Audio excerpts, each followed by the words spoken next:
Hello.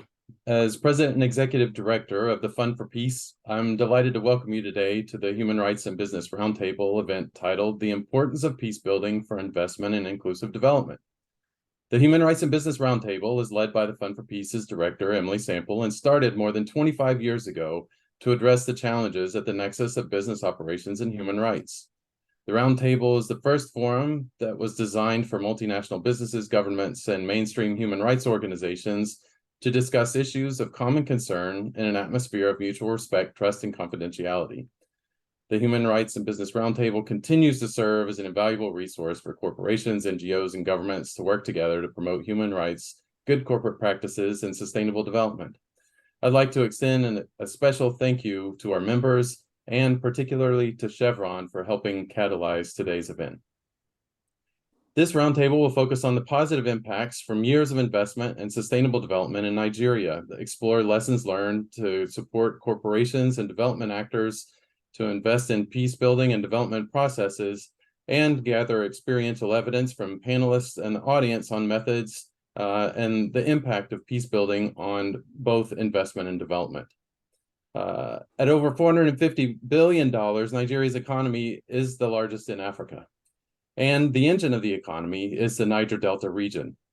Investment in the Niger Delta will promote livelihoods and opportunity there and in the country as a whole. This includes the oil sector, ICT, and strategic value chains such as palm oil, cassava, and aquaculture, among others.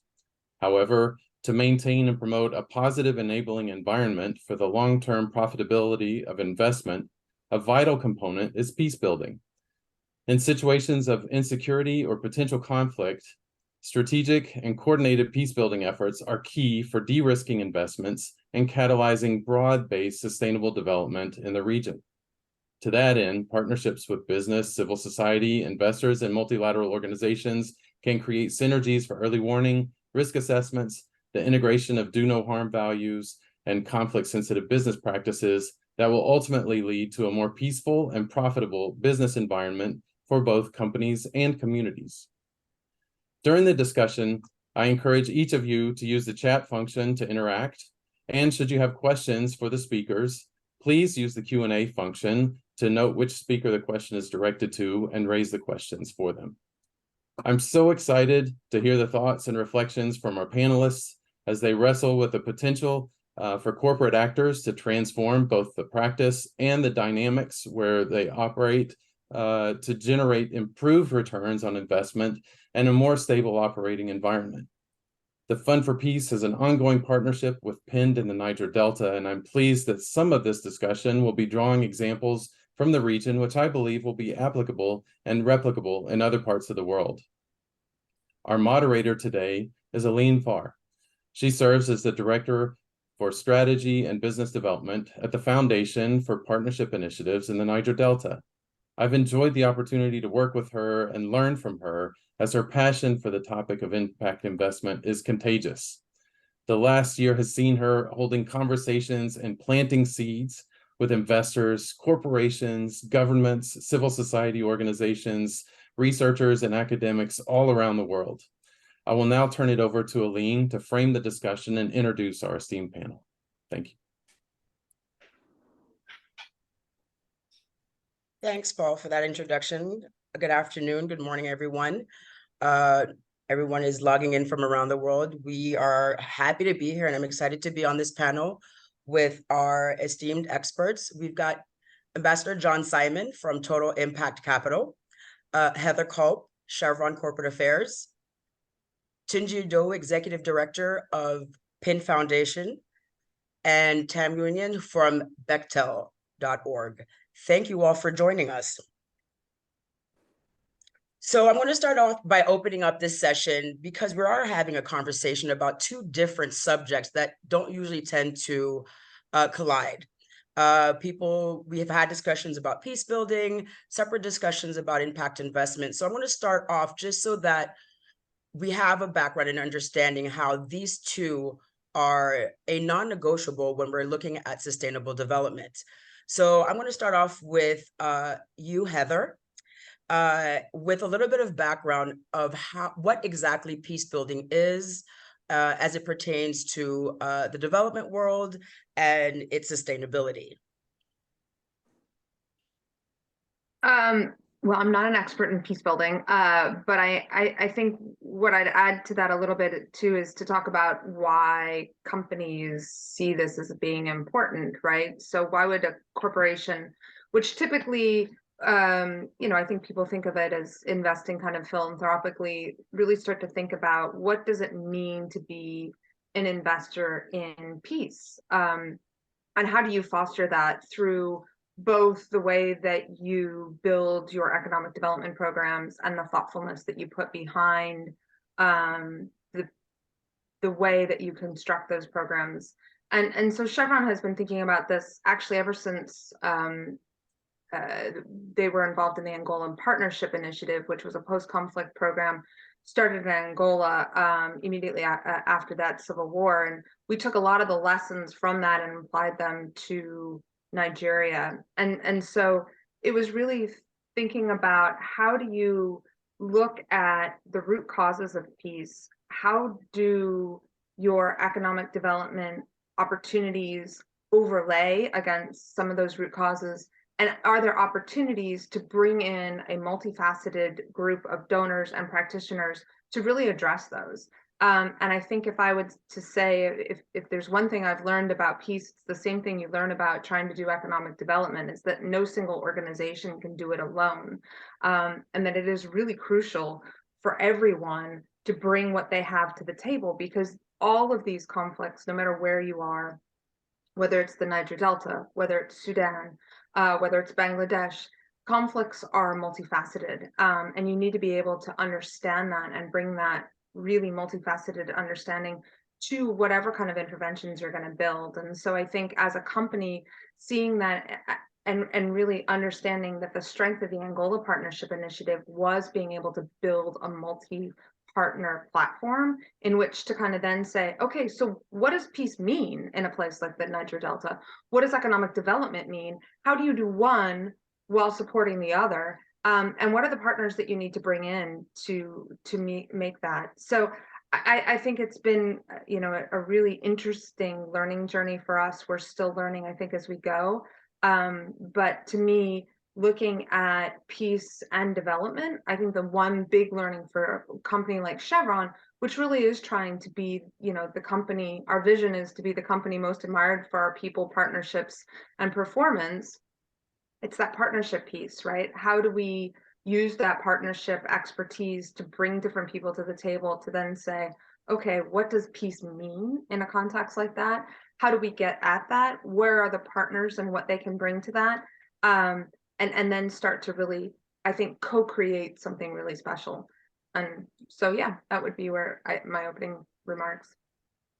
Excellent. And to your point, if you're looking at organization like PIN Foundation that has two pillars that go hand in hand, economic development and peace building, I'm going to turn this to you, John. So when you're looking at the sustainability, economic sustainability in a region like the Niger Delta, how does investment play, and how does that relation, when you're looking at traditional investment or impact investment, the role that peace building brings in, and how is that a factor that does have to have a conversation aligned with one another moving forward for actual sustainability?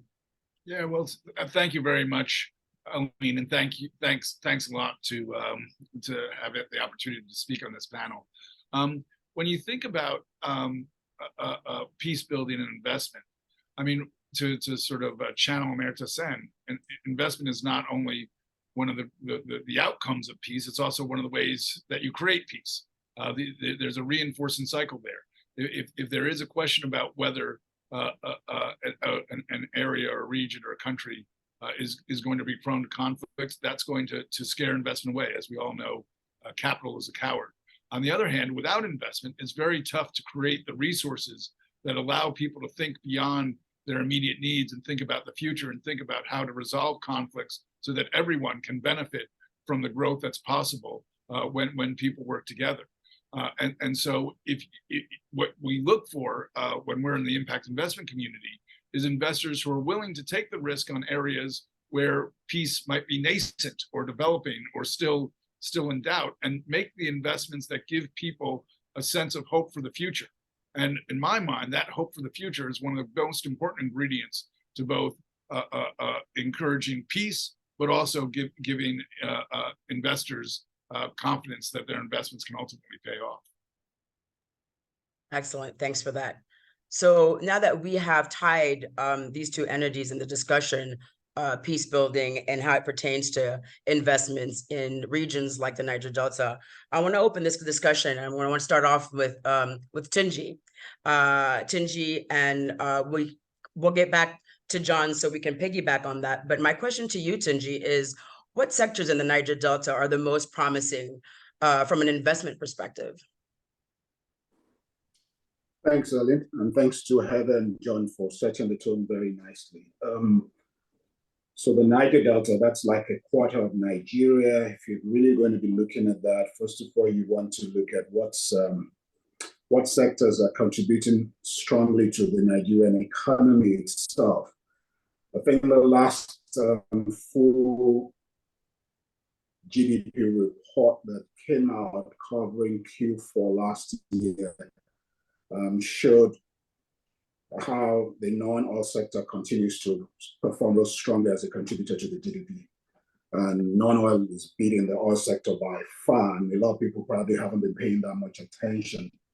But for those of us in the Niger Delta, this mirrors somewhat. I think it's about 95 to 5%, just rounding off numbers nationally. But then when you come to and agriculture plays a strong part of that, as well as services. Services actually, for the most part, but services, that's quite broad. It covers from arts and creatives right down to accommodation and food services and so on. So it's a wide spectrum, but services do contribute a great deal to that. And as we have been looking in that region, because we've been involved in agricultural value chains over the years, we know that agriculture has huge significance and contributing to that. So for the Niger Delta, agriculture continues to be a strong one. But in the last 5-6 years, we've also observed that looking at renewables, you have real good opportunity around that. And that's what made us go into facilitating access to energy for those communities that have never been on the national grid and have no hope in the nearest future of getting on it. And so there had to be other alternatives. So renewable energy provides another platform. And we've seen a lot of funding and a lot of interest in that sector globally. In fact, I was sharing with one of our partners yesterday that I think is what was Stakeholders Democracy Network. We were discussing some things yesterday, and I was sharing the fact that we went into a partnership with the Nigerian Association of Energy Developers, private sector guys. And shockingly, just as a lot of them that we brought into the remote part of the Niger Delta themselves were shocked, we were also shocked in turn to find out that there's a lot of investment funded, but not enough capacity to even meet up the demands. And even if the players were greedy, they couldn't meet up all the demands at that point. And that's why we went into partnership with them to further build up capacity so that more players can take on the opportunities that exist. And then we want more of that capacity being deployed in the Niger Delta and not going to fancy places like Lagos, Abuja. But really, we are interested in bringing them into the last mile communities. And so that's been going on, and with increasing success. And renewable energy is very exciting for us, and we find that it's very easy to push because it's plug and play. If you have the materials down, you can have your projects up and running in very little time. And the model that we have put in place involves a lot of fostering community ownership, because we will pay the access of the energy developers into the communities. So we foster community ownership of the assets. It helps to facilitate job creation. And then it just de-risks the entire entry and makes sure that you have guaranteed off-takers as well. So that's another area that we see. And those ones guarantee return for investors in that regard. Agriculture, but of course, certain sectors are more promising than others. But crop production continues to return to bring good returns. And at the national level, that has also been well recognized that crop production continues to contribute significantly to the real GDP. I'd like to leave it at that, and so others can contribute. Thanks for that. So, John, did you want to go ahead and add on to that? Yeah, I mean, in our analysis, I think that there is tremendous opportunity, as Tunji was saying, in the access to energy area. And of course, access to energy is one of the fundamental building blocks of any economic activity. So if we can create sustainable access to energy that is not dependent on imports from outside the region, then we can create the basis for other businesses that need energy, whether they're in manufacturing or services, to expand. And certainly in this day and age, when so much is dependent upon connectivity, energy is the prerequisite for connectivity. And then, of course, you're talking about a population who primarily generates income through agriculture. And that's why agriculture is so fundamentally important. And a big issue is how you can increase the productivity of people on their land, so that they can produce more, not only to support themselves and their families and be subsistence farmers, but also to produce product for the region and hopefully the country as a whole. And finally, there's the opportunity for breakthrough innovations that can come from the youth, particularly those entrepreneurs that understand things like the digital industries or the creative industries, and giving them the opportunity to let their talents go as far as they can take them. And I think in all those areas, there's really interesting possibilities, both for the people in Niger Delta, but also for investors who would realize significant both financial and social returns from supporting these types of activities. Thanks.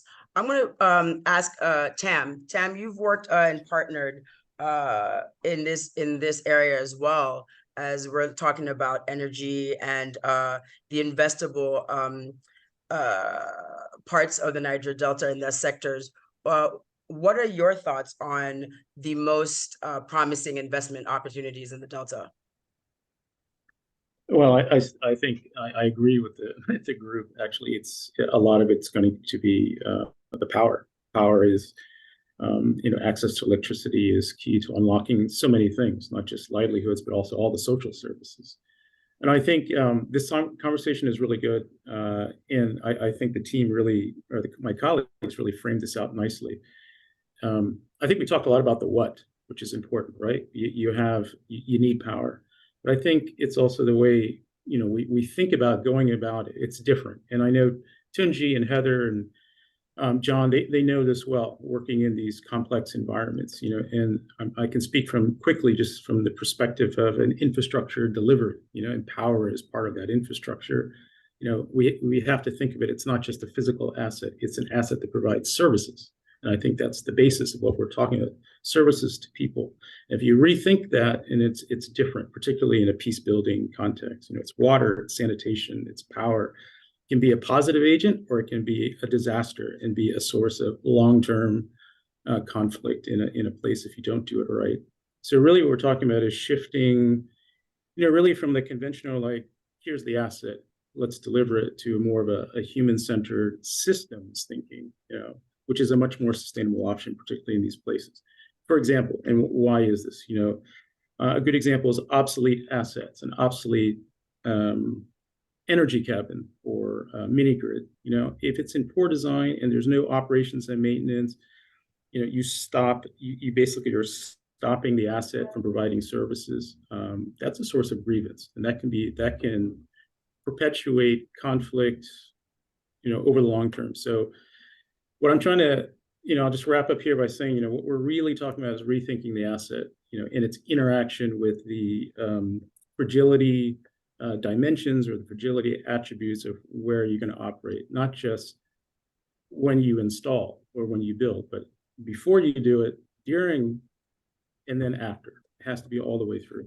So it's a different mindset when you're delivering these things. No, I agree, and thanks for that. So taking that and building on it. So I'm going to ask John, does conflict or insecurity pose the risk in these sectors, in various sectors in regions like the Niger Delta? So conflict, we've had this experience painfully, and we know it well. Conflict is the great leveler of investment opportunity. By leveler, I mean destroyer, I guess is the right way to say it. I mean, there are countless examples of investments that have been made in emerging markets and developing countries that were doing quite well, where that were delivering positive benefits to the local economy, that were delivering returns to their investors, and then conflict came and basically turned those investments into massive losses. And so, as a general rule, investors are going to be very wary of going into any environment where they feel there's a possibility of conflict, even if that possibility is somewhat remote. And that creates a catch-22. How do you create peace in the absence of resources and investment? And if investment won't come into areas where there's no peace. And I think a big part of resolving that is working through actors on the ground who have already begun the process of resolving differences between different communities, who've helped people understand how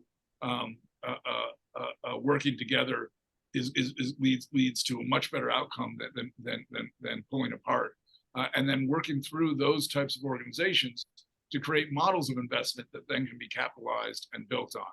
And there's no shortage of examples of this. I mean, one example, which I just saw on the news the other day, is if you look at Medellin today in Colombia, which was once the heart of a failed state there, and now is one of the fastest growing cities and communities in the world. Another example is we've been working with an NGO in East Africa, in Ethiopia, which has unfortunately been recently plagued by conflict.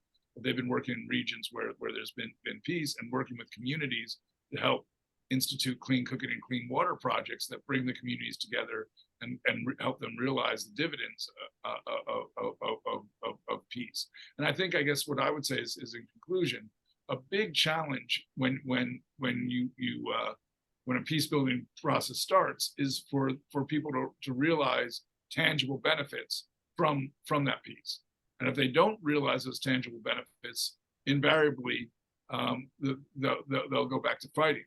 But if in fact, in the period of time when the fighting stops, you can create opportunities for people to realize what the value is of focusing on building businesses instead of building militias or armies. Then you created a dynamic where people realize benefits of peace. They see that conflict is the antithesis of that.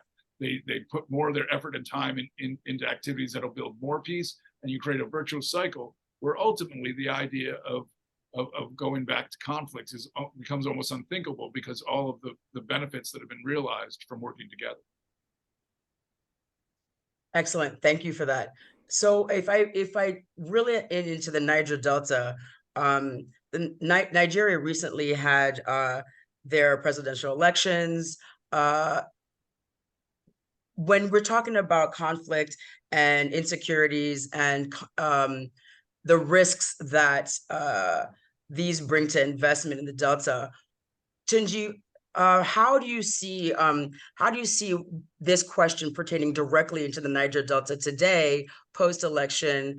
Do conflict and insecurity pose a risk? Has it increased risk in the investable sectors in the Niger Delta? Thanks, Ali. Thanks, John. I mean, my immediate reaction is you've asked a yes or no question, but I don't think I'll give you a yes or no answer. There is no investment that doesn't have the element of risk connected with it, and there's nowhere you won't find conflict. It now depends on what kind of conflict we're discussing. But I think the good news is that where the Niger Delta is concerned, the narrative has shifted and continues to shift from years back when it was defined by conflict.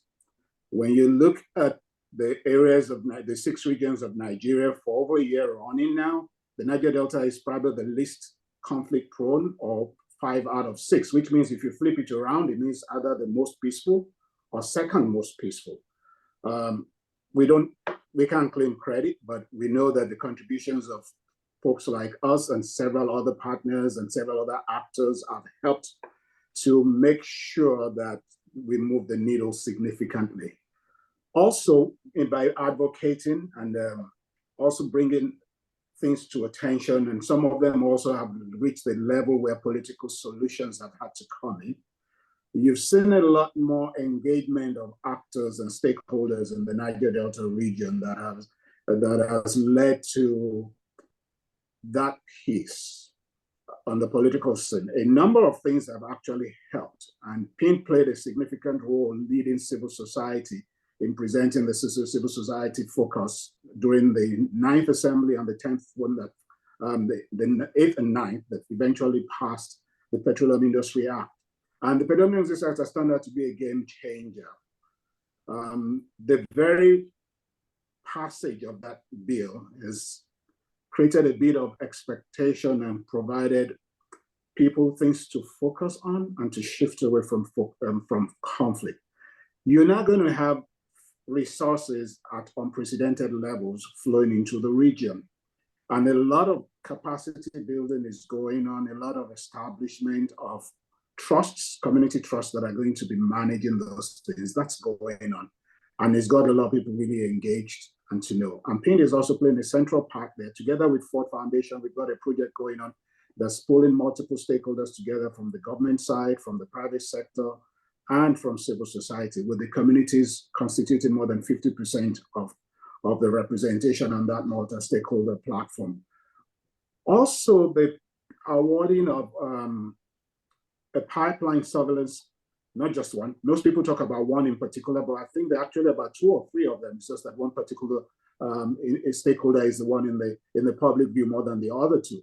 But those contracts have helped to turn us militants into people a little bit more engaged. So this is like maybe Amnesty 2.0. It's an improvement because they're gamefully having a lot of focus around that. And that's kept some of those who could have been conflict merchants engaged. But more importantly is what's been going on the economic growth side. With a lot of linkages and marketing of the Niger Delta farmers and medium, small, and micro enterprises to industrial stakeholders outside the region, you're beginning to see more crowding of investment into the region. There are people now, there are entities and establishments that never transacted their businesses outside Southwest or Lagos that are now coming to the Niger Delta. And we and other people have been central to some of that happening. And that is helping to do a lot more. I'll round off by also mentioning the focus on youth skills development. When we went in there also with Ford's funding about 6 years ago, it was with the intent to really show what was market-led and what was in demand, and not do the traditional TVET where you are oversupplying talent, but not enough outlets for them to be meaningfully engaged. And with the power, people did not heed to pay attention to. And this continues to grow, and we continue to work with state governments and other private sector folks in that regard. So if you put me on the spot to say yes, and I'll tell you there is no immediate threat to investments in the Niger Delta. I think it's at its most conducive level ever, at least in the last decade, in my opinion. And I think with the level of resources that the PIA would afford people to have, a lot of investors have things, opportunities to also partner with others and then even help in deploying those resources judiciously, efficiently, and into the right places. We also have one more factor that just came out a couple of days back. I know everybody knows that the Niger Delta Development Commission has punched below its weight over the years, if not decades. But the president just reconstituted the board and retained the current managing director. That helps with some continuity, because I know that the present management team has gone on a charm offensive in the last couple of months and trying to reach out and talking to some of us in civil society as well as in the private sector to try and reposition the NDDC. There's some semblance of stability in the way the NDDC approaches its operating activities and its departure from the past. And you tie that with what comes in through the PIA, and you tie it with what folks like us are doing and bringing in more investments into the region, then the region is bound to, and I hate to use the word explode, but in a positive way, in terms of growth and in terms of stability. The flip side is if PIA funding is not, PIA process is not well managed, then things could unravel. But with all the efforts that we are putting in place and a regulator that's very prescriptive and has been responsive so far, we want to look at things more on the optimistic side than being pessimistic. Great, thanks for that. So with that said, I want to turn over to you, Tam. How can lenders and impact investors encourage conflict-sensitive business practices in the Niger Delta, not only for risk management, but also for do no harm and the promotion of positive social impact in affected communities? Well, one of them, you know, I'm going to piggyback with what John said, and I'm trying to extrapolate a little bit of what he mentioned, but I agree with him. You know, you're looking at local challenges, but so you want to invest in some of those local solutions. Right. I mean, they know it best. So, and I think again, I'm speaking from infrastructure standpoint. I think, you know, for the Niger Delta, you know, you really want to make the infrastructure, the interaction, as I mentioned, of the infrastructure with the fragility. It's got to be part of the investment thesis. If it's not, you know, it's going to be very difficult to sort of, I mean, why would you want to back end that in? It's got to be really holistic in any sort of investment thesis.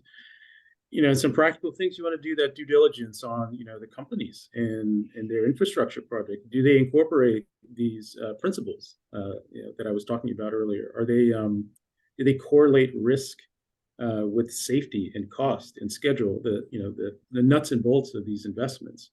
Do they view the asset, and this is sort of the positive angle, you know, when you're sort of looking at not just looking at the, you know, the trees, but the forest, you know, or do they view this asset, you know, is it a source of jobs? Is it a source of services?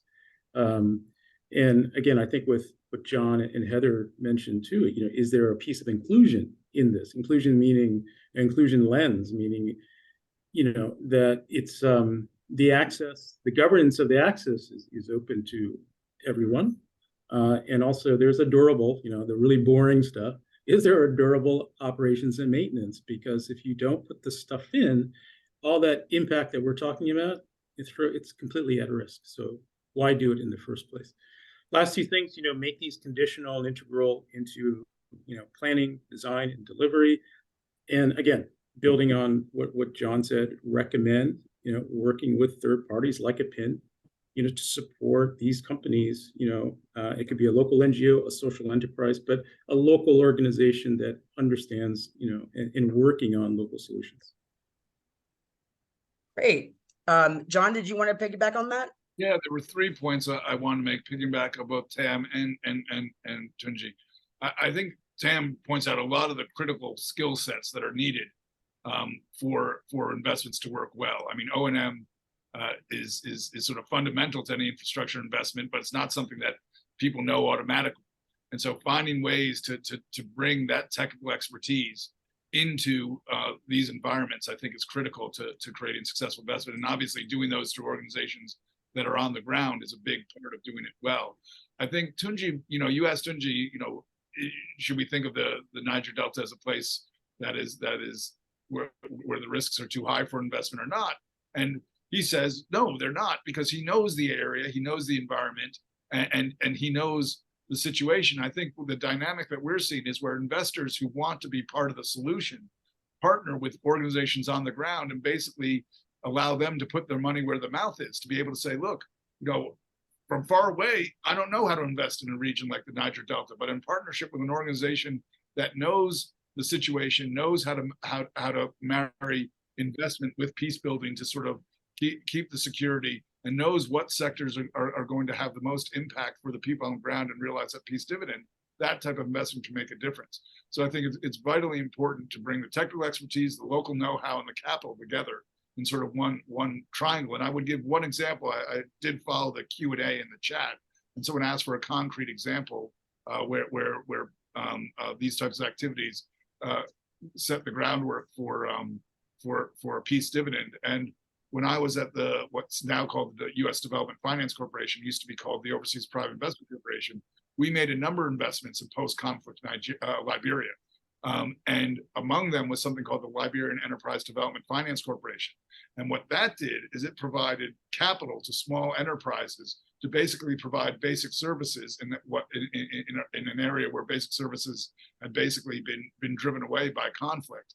And it did that in partnership with an NGO on the ground that was able to provide technical support to those investees. And ultimately, it partnered with Goldman Sachs's 100,000 Women Initiative.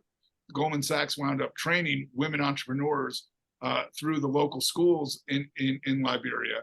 And then the LEDFIC was able to give those women loans to start or expand their businesses. That's great. That's great. So with that said, I'm going to go ahead and stay with you, John, real quick, as you answered that questions. So how could blended finance attract commercial capital in places like the Niger Delta? Well, blended finance, I think, is fundamental if you're going into an environment where traditional commercial capital is most likely going to be, as we say, capital's a coward, fear to tread. And what blended finance does is it takes concessional resources, whether those be public or private. They could be resources from aid agencies, resources from development finance institutions, or multilateral development banks, or resources from philanthropists. And in essence, that provides a cushion for the commercial investors. So if there are losses, those losses would be absorbed by the concessional finance. Now, if there's a complete wipeout, and that can happen in a situation where a conflict reignites, then obviously all investors are at risk. But to the extent investors are willing to bet that the trajectory will continue to grow, but they're not sure how fast it will grow, having that blended finance, that concessional tranche of funding to absorb risk and give the investors comfort that their first dollar is not at risk in these environments is something that can mobilize a significant amount of capital for these developmental purposes. Excellent, excellent. So with that said, Tam, how can business, and I'm going to address this to Tam and Heather, how can businesses partner with NGOs to conflict management and conflict resolution in different contexts, grassroots, regional, national? What are your thoughts on that? Yeah, I think, first of all, there needs to be a clear and strong business case to de-risk these investments. You know, the social case is usually not enough. So, you know, some of the thoughts that I have, you got to involve these organizations, these NGOs, you know, both in the upstream and the downstream of any sort of project delivery. You know, it's not just what we're building, but what we're leaving behind. I think that's essential to, you know, keep in mind. I also think it's in the front end work. You know, they are the ones that can contribute to a lot of contextual intelligence. And I've walked into these in many parts of the world. You know, what are you potentially, you know, walking into? You know, don't engage with these people, or make sure you're engaging with these stakeholders. Don't do these things. And then also really learning where's the real power and influence, particularly at a community level. You know, governments allow you to work, but it's the communities that enable you to work. So that's important. And the last thing is, I think these NGOs and social enterprises locally are really good at stress testing your plans. You know, as a company, we have a plan, let's stress test it. You know, a cold eye review of the future state and how we get there. I mean, that's going to be essential in any sort of planning. Heather. Yeah, and actually I want to pick up both on what Tim said and one of the questions from Nate I see in the chat about how do data analytics and analysis support the mainstreaming of peace building for profitable investment. I mean, that's part of the answer, right? If NGOs can provide some of that data analytics and analysis support, I mean, they've got the information on the ground. And I think sometimes organizations sort of neglect to realize that one of their biggest strengths, as Tam was saying, is that data, right? So how can you present that data to companies in a way? I mean, that is a commodity in of itself that a lot of companies lack and are looking for. So I would always say, you know, part of the partnership value proposition that a lot of the on the ground folks bring to this is that data and analytics. And I think sometimes they fail to realize that the power of that.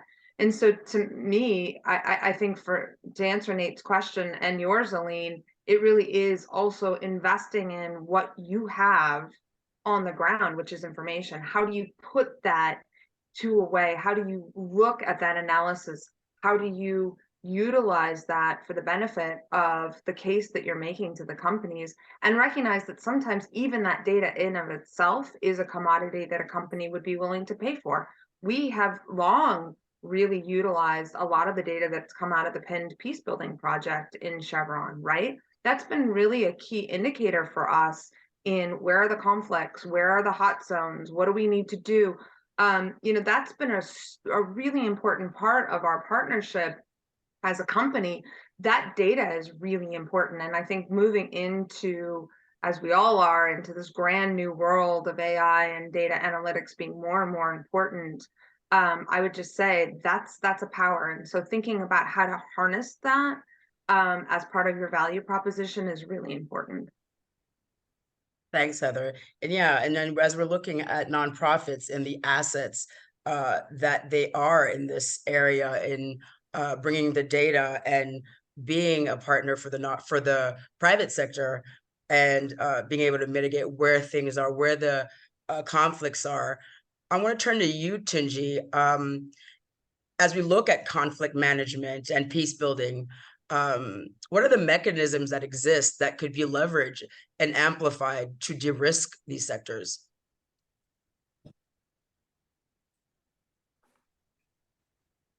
Good question. There is quite a bit on ground. Government, you find some on the government side, you find some in the private sector, and you find some in civil society. And I also saw a question by my good old friend and colleague, Cassie, out there talking about the need to build social capital among local actors rather than just emphasizing conflict sensitivity in investments. I think he's spot on. And I think the private sector companies and private sector players do get that when they go in and, in another life. I was on that side, and you really need to get close stakeholders. Having the lenses on to be conflict sensitive is just a starting point. If that's all you do, then I think you're stuck. But that's one of the tools, and I realize that I deviated a little bit, but I wanted to really quickly latch onto that. There are several mechanisms in place on the government side and on the civil society side. PIN has worked with players across all sectors, trying to look at things both that are multifaceted and also things that you can tailor to specific contexts. But I think it's key to go about all of this, to monitor your ecosystem and to identify and address the drivers of conflict, so then you know what exactly you're focusing on. Otherwise, you'll be dealing with symptoms and forgetting about the real root causes and things of that nature. So it's important to invest in early warning, early response systems, so you can catch things before, as they are brewing, and you have teams in place. Some of you would know that we were instrumental to establishing the Partners for Peace network in the Niger Delta, which is over 11,000 members strong now. And these are volunteers who provide rapid responses to emerging situations. And they also have strong capacity that has been built over the years, and they're able to go in there and also transfer same to people in community. Have mechanisms such as the peace and security networks of actors who continue to share information, intel, and to support each other so that you can back each other up in different places. The Niger Delta in particular is dotted with a lot of those that we call peace champions. There's no lack, no dearth of those who are interested in helping to advance the cause of peace. You just need to tap into that. And so we have those individuals also who are out there who can be like monitors for us accordingly. And then we realized that while we've always emphasized the need to have local ownership for these things, and that's important, you must always have that, and then be able to tap into the social capital that exists around that and build their, invest in institution in building their capacity. We realized that we had left room at the table because we weren't tapping into the influential figures such as the traditional leaders, the traditional institutions, the community leaders, the chiefs and kings, and so on.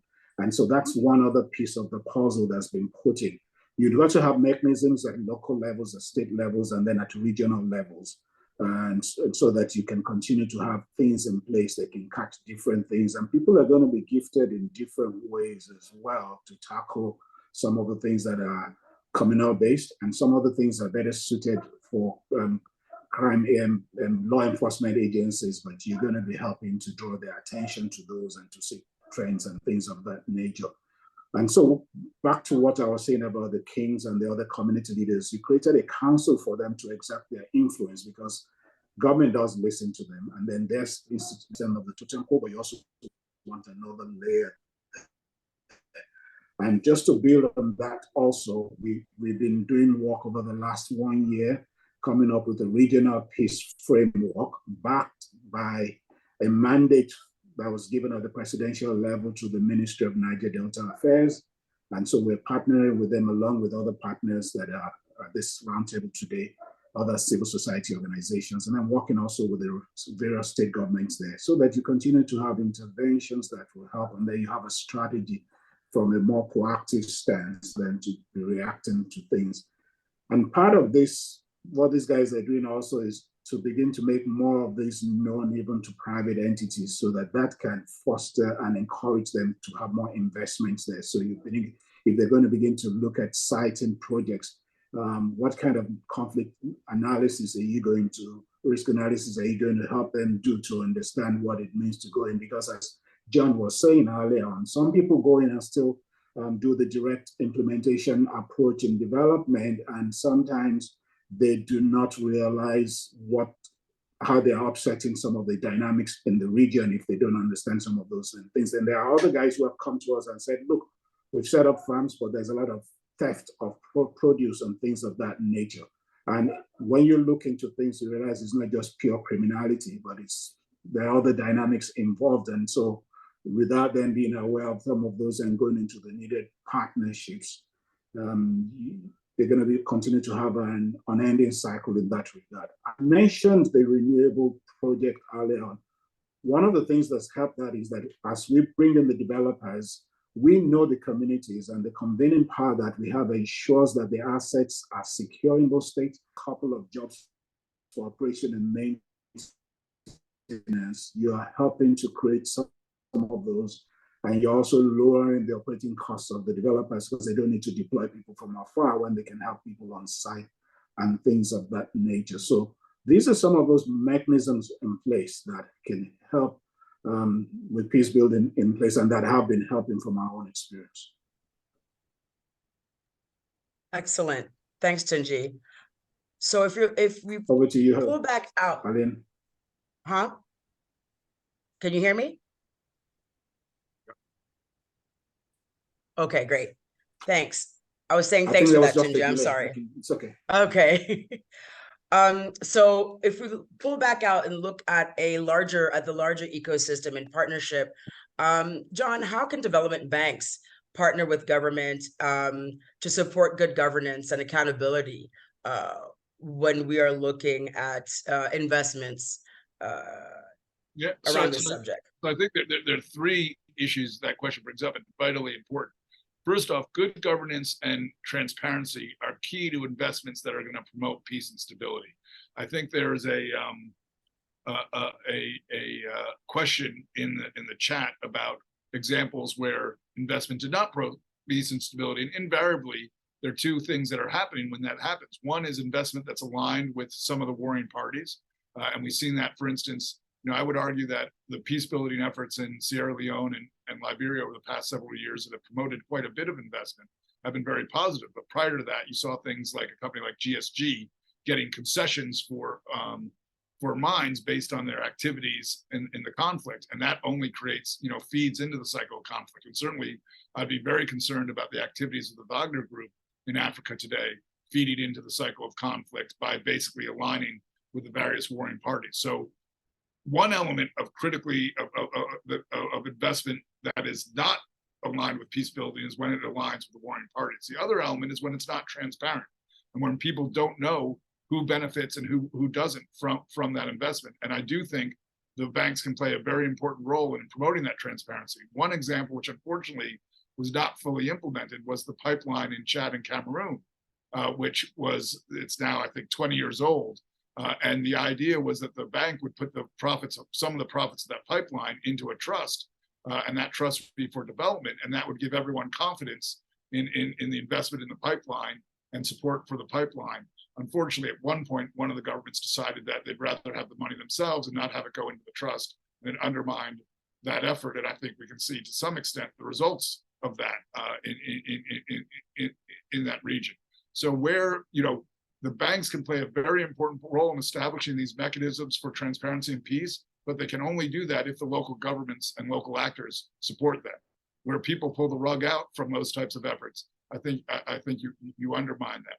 And the other role the banks can play is as a vehicle to channel the type of blended finance that we were talking about before into these environments, because they do have credibility in terms of their ability to watch where money goes and to operate in these areas. They have other things that may be negatives, but they do have that credibility. So I do think the banks are very important, and the transparency and accountability that you referred to is critical, but that needs to have the buy-in from the local actors and local governments.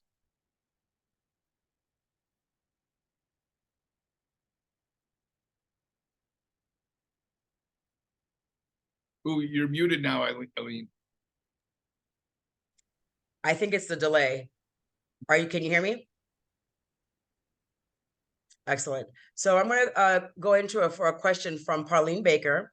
How important is it to have similar peace building impact investment goals at the national level? Can local engagement and community ownership create a bubble effect that insulates local investment from national politics? This is especially important in the age where democratic backsliding, military coup, and contentious elections are growing. Does somebody want to take that question first? I wouldn't mind diving in, and then please, my other speakers. I think this is a really good question, because especially in a place as complicated as Nigeria, how do you even align, right? So I think in part of the business case is going to be, what is that local economy? How can you protect that local economy to be able to kind of make the case like that you're going to be able to fix all of a country's issues through one investment? I mean, yeah, I agree. I think this is a really important point, right? How do you focus on that local? Because also, as we all know, even national level conflicts have local components and nuances that are distinct and different.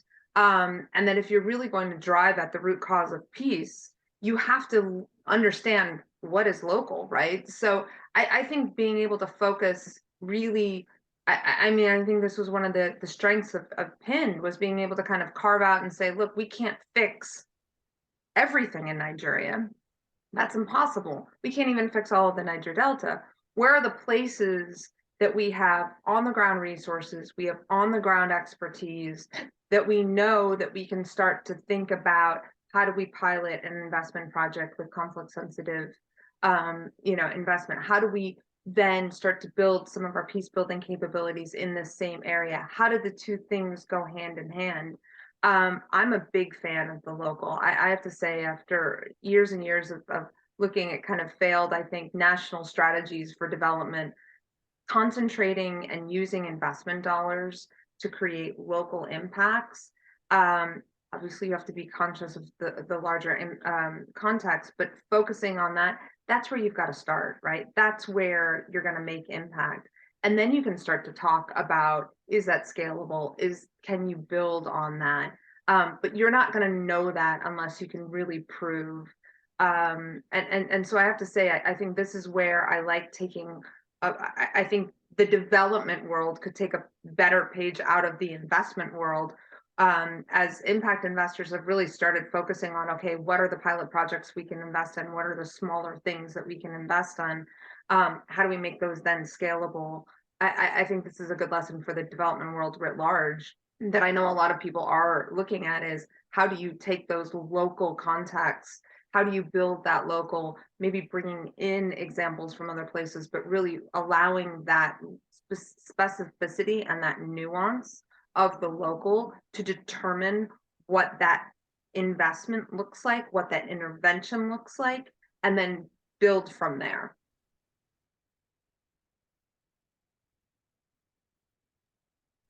Thanks, Heather.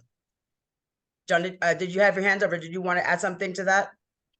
I was going to add just one point, which is I also think what you invest in is part of the way that you create the local support for the investment. Where if you're investing in basic services, invested in community power, invested in water and sanitation, invested in people's livelihoods and access to food and education, then the communities themselves won't want to see those things disrupted, and they'll, to some extent, stand up to people who want to disrupt them through conflict. And so, if you invest in things that matter to people, those people will be one of your best safeguards against the disruption of those things, of those investments. Great, thank you for that. So I'm going to take another one. We have Daisy. Peacebuilding in conflict areas require justice, truth-seeking, and reparation mechanisms. How are companies addressing these aspects of peace, especially in relation to the past human rights violations by extractive industry in Africa?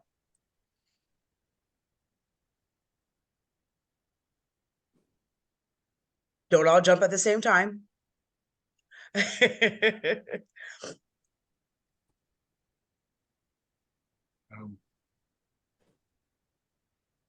But I think maybe the reason there's a bit of hesitancy is because, unfortunately, too often the governments are not addressing these issues, and so to some extent that then falls to the NGOs and the community groups and even the corporations to try and find second best solutions. I mean, clearly, as Heather was just saying, we can do what we can do in our small piece of the pie, but ultimately we need.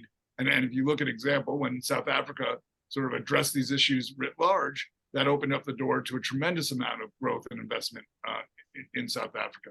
So I think that the challenge is, what can you do in the absence of governments addressing these issues, with a clear point that if governments do address them, you do see you can basically take things to a much higher level. Great. I'm going to take one more question for now. I'm going through the Q&A, and feel free. I'm calling out on the audience if anyone has any questions. We'll take maybe one or two more before we open it up for the closing area of our panel discussion. This question is from colleague and friend Nkasi Wodu. I like the point that was made about making a business case to companies for peace building. What would companies consider as a clear business case for peace building? Is the risk of violent conflict to their staff and facilities not a sufficient one for a business case, or are there other factors that we're not seeing? I'll start, and Tunji, then if you want to dive in too. I think yeah, you would think, right?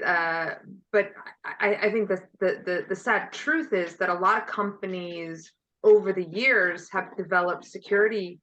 I mean, they've sacrificed, they've developed security measures versus peace building measures, right? So I think just saying we can guarantee the safety and security of your staff, some companies have said, well, we've got our own other ways of doing that, right? So that in and of itself is not enough of a business case. I think it really is connecting it to, does it start to impact your ability to operate, right?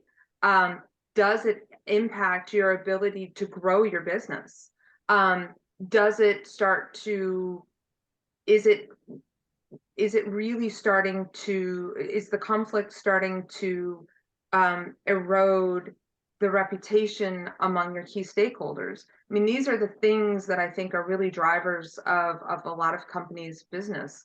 And sadly too, I think also, frankly, a lot of companies, you know, these are business people, and the typical terms of peace building aren't necessarily always familiar. I deal with this all the time. I love the engineers and financial people that I work with, but let's be honest, they speak a very different language, right? And so if you're coming at them with terms like peace building, they see that, I think, often as something frankly soft and squishy that they can't measure. And so what does that mean?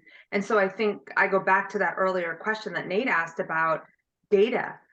Can you prove that what you do is going to enable us, for instance, to be able to operate with fewer interruption days? Because that then results in savings, cost savings, right?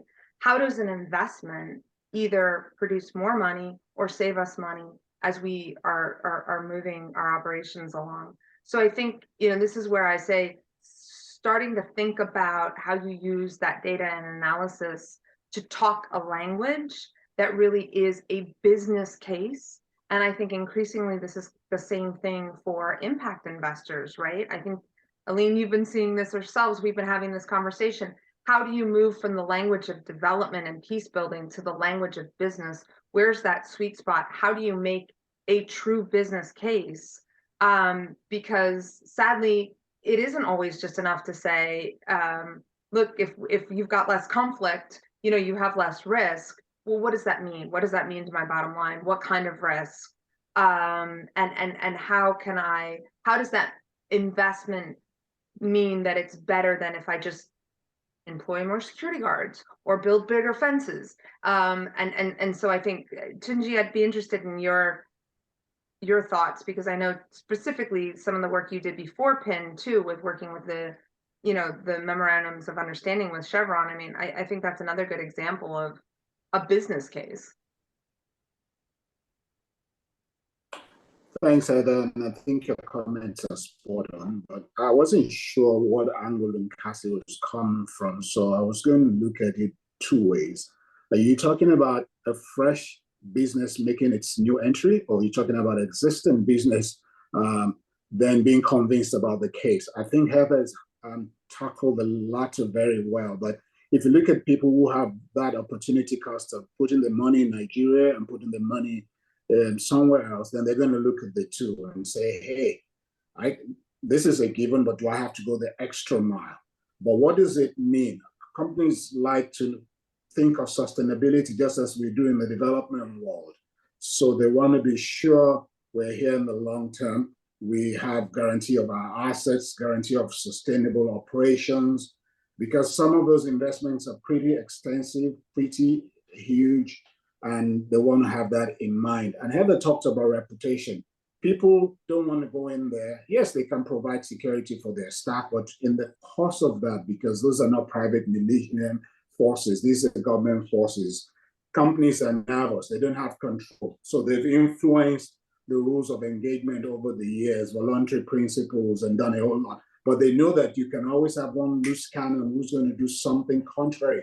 I've been in situations when people said, sorry, with all respect, but I don't take orders from you. I don't even take counsel from you. I report to some boss somewhere in Abuja, and I'm going to do whatever I feel like doing. And you really have to put your life at risk to say, you have to get past me to go do something of that nature. And so companies don't want to get involved in those because they're stuck. The shareholders are nervous to get involved in things of that nature. So that's part of what some of the considerations are. But when you come to them and you speak the language, and it's not nothing wrong with peace building, but as Heather said, but if you keep talking about, we can de-risk operations in this area, activities in this area, and these are the mechanisms, these are the partnerships that you're going to be, not just as something good to do, there's got to be that communication of shared value. Most organizations are not averse to social value.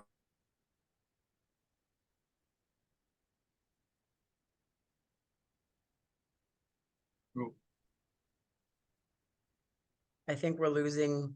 that covers both sides, even as you are justifying the fact that you want your staff safe and your facilities safe. I think John might have something to say about this. Yeah, I mean, and I'm looking at Nate's question about the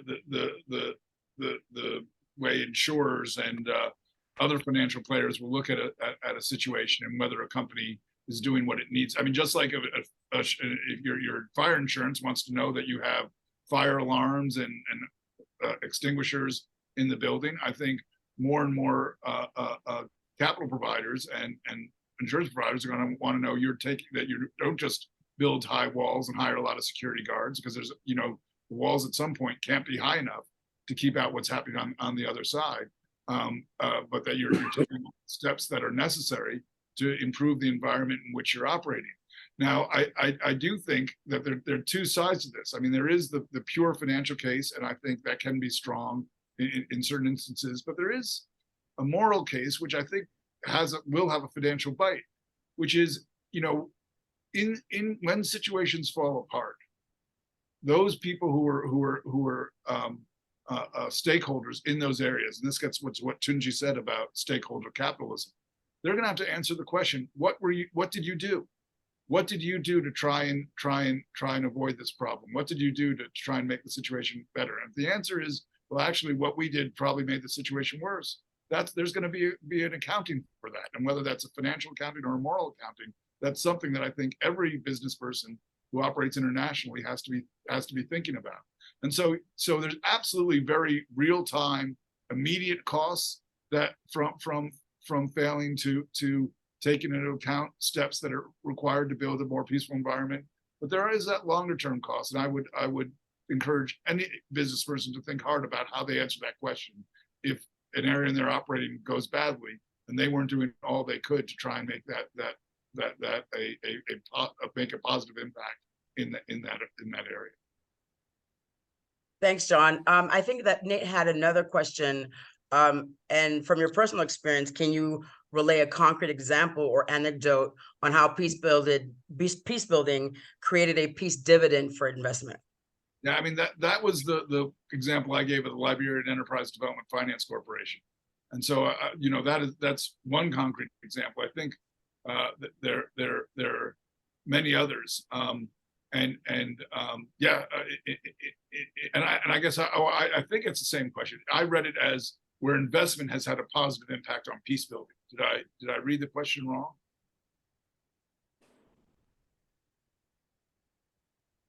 So, or peace building create a peace dividend for, well, yeah. So in my mind, what was happening in Liberia at that time did create a peace building, and Sierra Leone has created a dividend that has been realized. And in the last few years, with a few exceptions, both the Manocap countries have been among the faster growing countries in the world.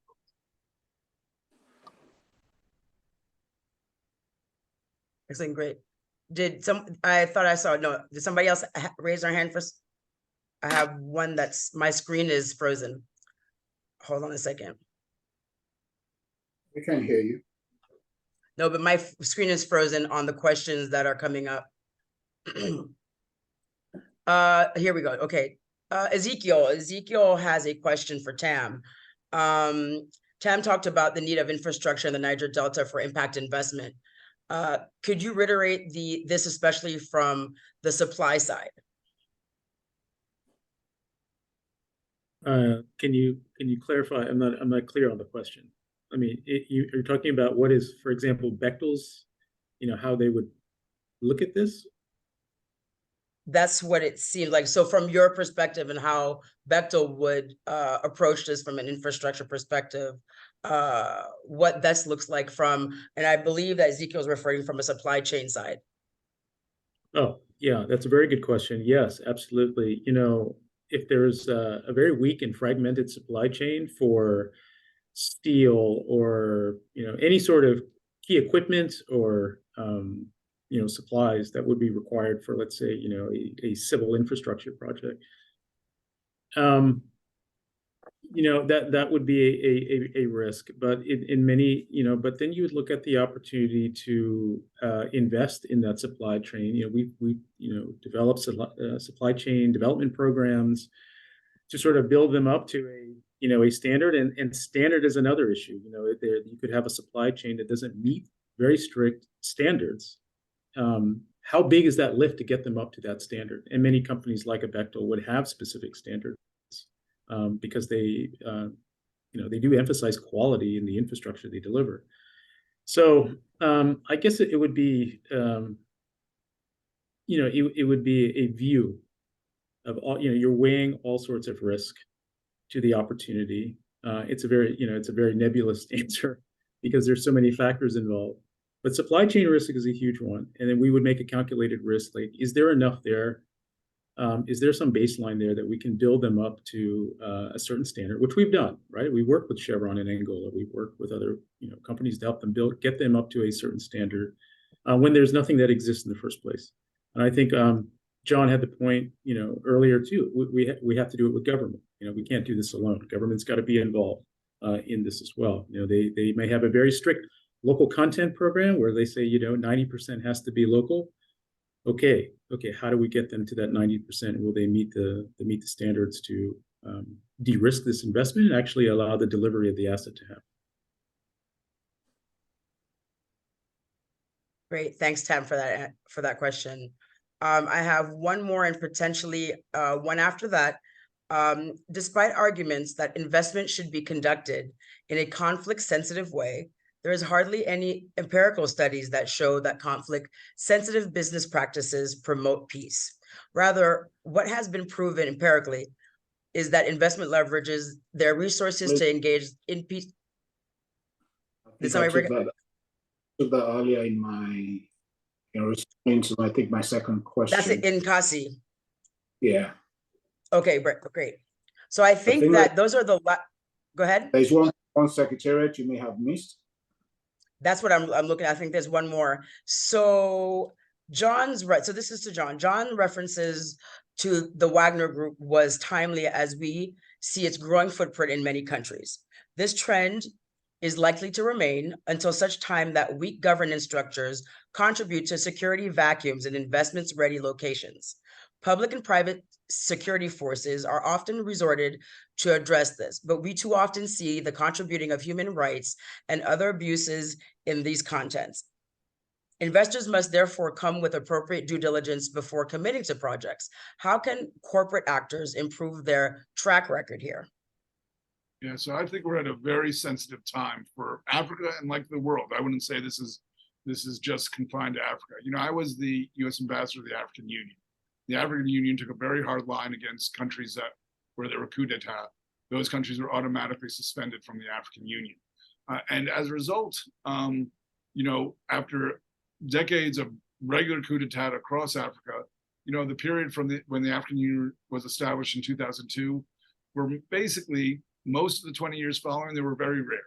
There was a coup in Mauritania, there was a coup in Guinea, there were several coups in Comoros, which has the distinction of being the country in the world with the most coups. But as a general rule, most African leaders had participated in some sort of constitutionally sanctioned process for them to become leaders. Sometimes it was fair, sometimes it wasn't, but it was something that was at least leading towards a more institutionalized, open system. The turn away from that has occurred over the last, I would say, 12 to 18 months is really threatening, and it really undermines the potential for progress across the continent.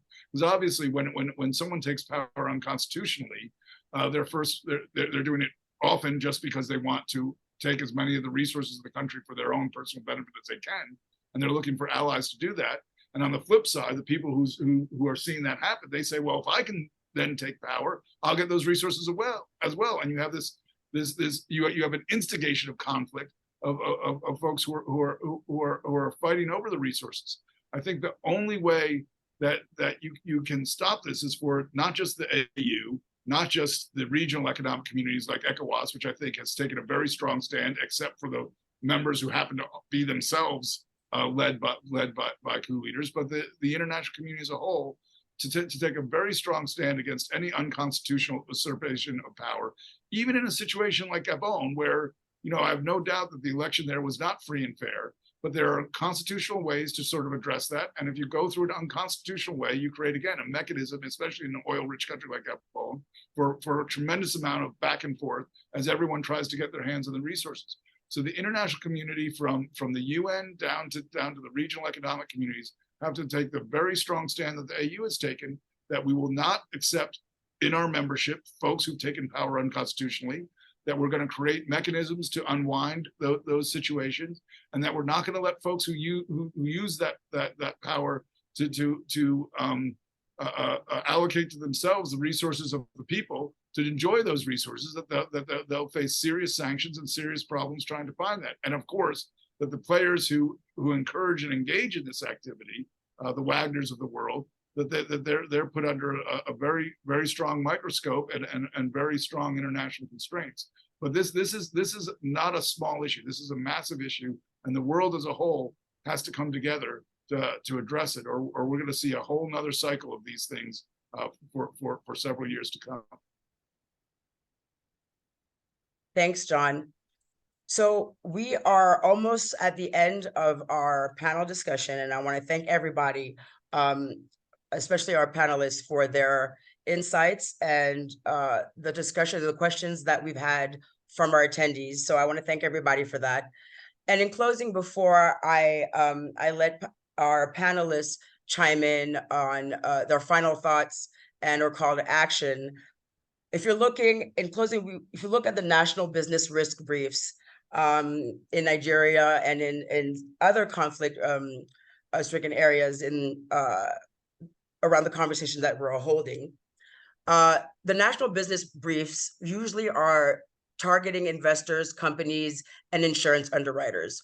And it's usually written around three broad dimensions: the risk of permanent loss of equity, risk of damage and abandonment, and risk of inability to access to funds. And that's from a national perspective. If you're looking at it from a subnational perspective, the subnational Peacebuilding Economic Development Index is usually targeted towards the NGO, in this case in Nigeria, in the Niger Delta, pinned companies and impact investors. And those two broad dimensions are around economic development and peace and conflict. So economic development, that is education, poverty, health, environment, agricultural, infrastructure, and services. And the peace building and conflict, that's communal, politic, criminal, and separatist violence. So these create opportunities for the nonprofits, especially in this discussion, as we're talking about the partnerships that they bring to the private sector, and also in de-risking these areas for investors, the opportunities that lies, as Heather had brought up and John brought up, that the asset that these nonprofits have is the data, the research that brings around the guardrails and risk management for investors. So contextual risk assessments, conflict sensitivity analysis, peace and conflict and impact assessment, and community engagement strategies. And these are things that PIND has been doing and is working on and strengthening in their services that can bring to impact investors and investors in high-risk areas like the Niger Delta. So I want to go ahead and open it up to our panelists to piggyback on what I'm saying, final thoughts, call to actions before we close out the panel session. And I'll go ahead and start from on my screen, from right to left. Heather Culp.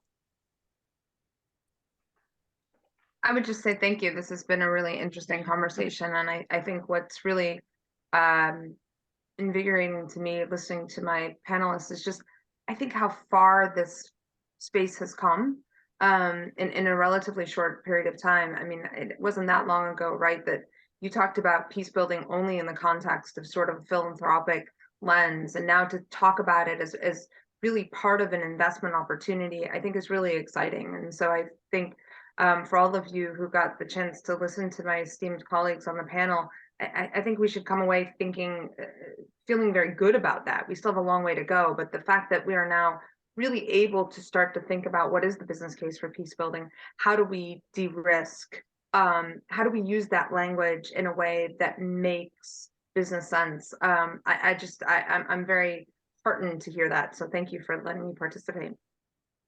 Thank you. John? My second one, Heather said, it was really a pleasure and an honor to be part of this group. I think there are a few key words that came out of our discussion that I'd just like to emphasize that are critical to peace building and aligning peace building with investment. Transparency, accountability, local ownership and local context, technical expertise, and aligning with sort of the governance institutions in the arena as far up as you can go. I think if we can focus on those things, if we on the private side can make sure that we behave in concert with those principles, we can set the foundation for really the types of really spectacular successes that occur when true peace is aligned with the resources needed for growth. Thank you for that, John. Tam? Yeah, thank you again. And I thought the questions were really, really excellent. I learned a lot just listening to my colleagues and from learning from even the questions that came up. I think I kind of return to my earlier point.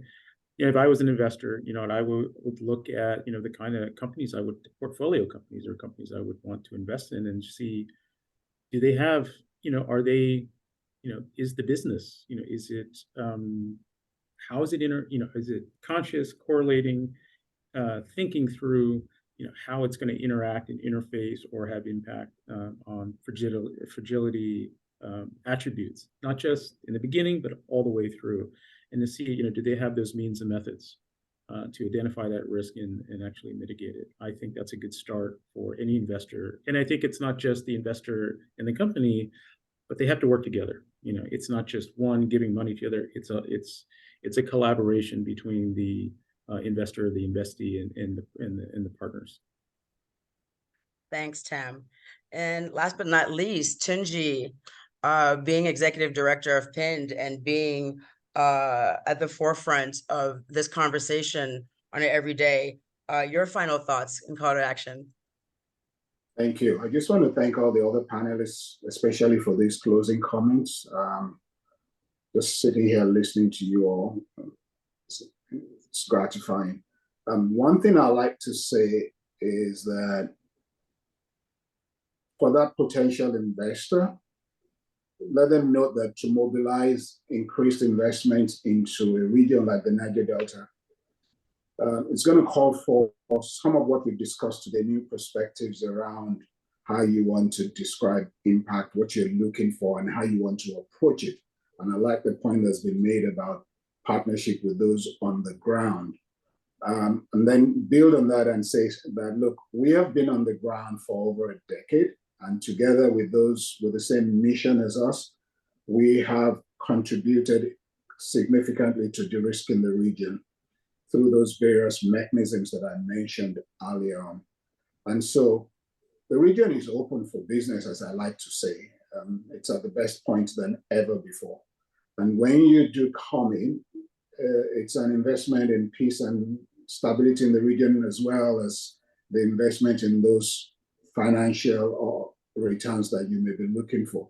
So we're on the ground. We have a huge network of other people that are as committed that you can relate with and get things done. So don't be shy. Excellent. I want to thank all the attendees who have joined us today. And let's hope that this conversation keeps going, as it is an important one as we look at sustainability and development in regions like the Niger Delta. Thank you all. Thank you.